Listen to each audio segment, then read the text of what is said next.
আসসালামু আলাইকুম ও শুভেচ্ছা সবাইকে।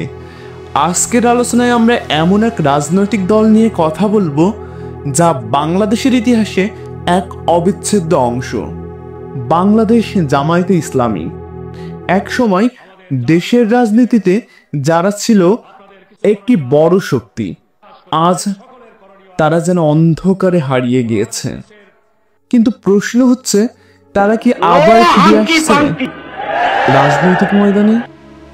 এই প্রশ্ন এখন রাজনৈতিক বিশ্লেষকদের আলোচনার কেন্দ্রবিন্দু। বাংলাদেশ জামায়াতে ইসলামের জন্ম মূলত উপমহাদেশের ইসলামী আন্দোলনের ধারাবাহিকতায় 1941 সালে ভারতে প্রতিষ্ঠিত জামায়াতে ইসলামী উপমহাদেশ বিভক্তির পর বাংলাদেশে নতুনভাবে সংগঠিত হয় ধর্মভিত্তিক একটি রাজনৈতিক দল হিসেবে।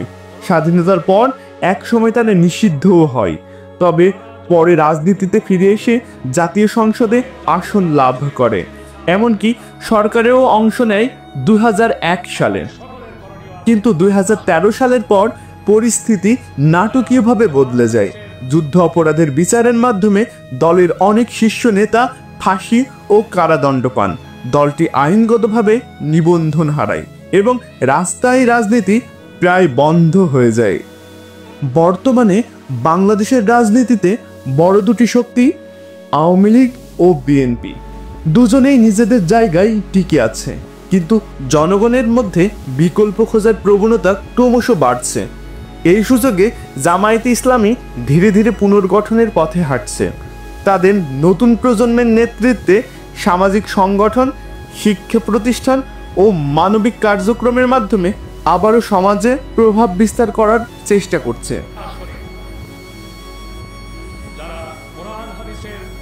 তবুও মাঠ পর্যায়ে ধর্মভিত্তিক সামাজিক আন্দোলন হিসেবে নিজেদের অবস্থান ধরে রাখছে। তাদের সামনে রয়েছে বড় তিনটি চ্যালেঞ্জ: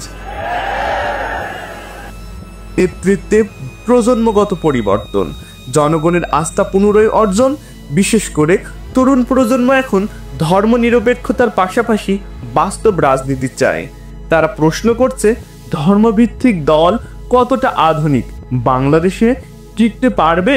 অনেকেই মনে করেন, যদি জামায়াত তাদের অতীত ভুল থেকে শিক্ষা নিয়ে সংগঠনকে নতুন ধারায় রূপ দেয়, তবে তারা আবারও জাতীয় রাজনীতিতে প্রভাব ফেলতে পারে।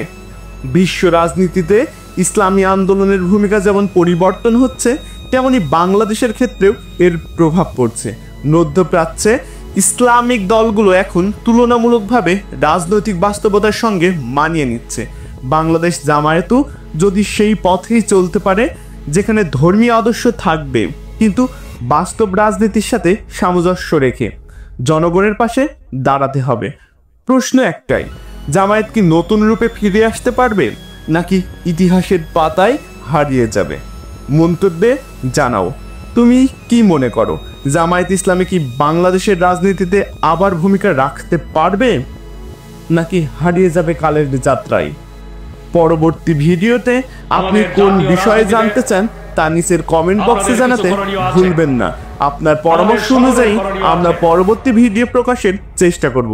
আর যদি ভিডিওটি ভালো লাগে তাহলে লাইক দিন, বন্ধুদের সঙ্গে শেয়ার করুন আর চ্যানেলটি সাবস্ক্রাইব করতে ভুলবেন না। দেখা হবে পরের ভিডিওতে নতুন চিন্তা, নতুন আলোচনা নিয়ে।